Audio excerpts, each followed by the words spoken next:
Shalom, salam sejahtera. Renungan malam seiman berjudul Kelimpahan Kasih Karunia. Aku yang tadinya seorang penghujat dan seorang penganiaya dan seorang ganas, tetapi aku telah dikasihaninya karena semuanya itu telah kulakukan tanpa pengetahuan, yaitu di luar iman.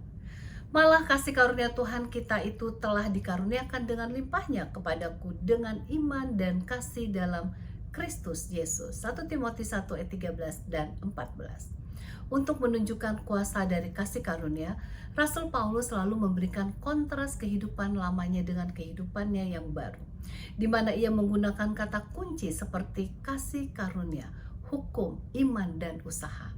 Ia tadinya adalah seorang pekerja keras yang merasa bahwa usahanya lah yang dapat memberikannya kebenaran. Bahkan dia pernah berpikir bahwa adalah suatu perkara yang tepat untuk melakukan banyak hal bertentangan dengan nama Yesus. Seperti memasukkan orang saleh ke dalam penjara, menghukum mereka, melarang mereka masuk ke dalam sinagog, dan mengatakan mereka telah menghujat Allah. Bahkan ia coba pergi ke kota-kota di luar negeri untuk mencari orang Kristen sebagaimana yang kita dapat baca dalam Kisah 26 ayat 9 sampai 11. 1 Timotius 1 ayat 13. Paulus mengatakan, "Aku yang tadinya seorang penghujat dan seorang penganiaya dan seorang ganas." Semua ini ia anggap sebagai suatu pekerjaan baik dan sebagian dari penurutan hukum yang menunjukkan dirinya mempunyai nilai diri seorang yang baik. Kemudian kejadian hebat dalam perjalanan ke Damaskus telah merubah hidupnya. Ia menyebutkan kasih karunia telah mengelilinginya.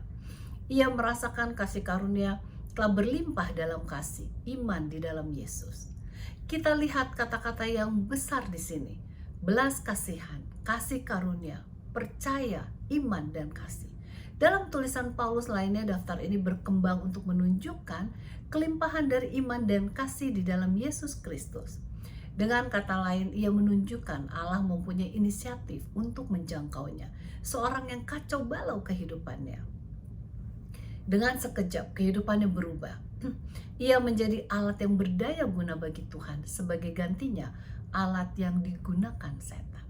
Setelah melalui perjalanan ke Damaskus tersebut dan pengungsiannya ke Arabia, ia disadarkan bahwa usaha manusia tidak akan menghasilkan apa-apa untuk keselamatan mereka. Apa saja yang diusahakan bukanlah berasal dari kasih karunia. Berbicara mengenai umat Tuhan yang dipilih oleh kasih karunia-Nya, Paulus menuliskan dalam Roma 11 ayat 6 bahwa tetapi jika hal itu terjadi karena kasih karunia, maka bukan lagi karena perbuatan. Sebab jika tidak demikian, maka kasih karunia itu bukan lagi kasih karunia. Kita sungguh bersyukur oleh sebab kasih karunia Allah yang dianugerahkan kepada kita. Ia telah memanggil kita sesuai dengan latar belakang kita masing-masing. Yang kita butuhkan ialah menyambut akan pemberian tersebut, sehingga kita dapat mempunyai perubahan hidup sesuai dengan kuasa dan kasih karunia-Nya. Tuhan Yesus memberkati.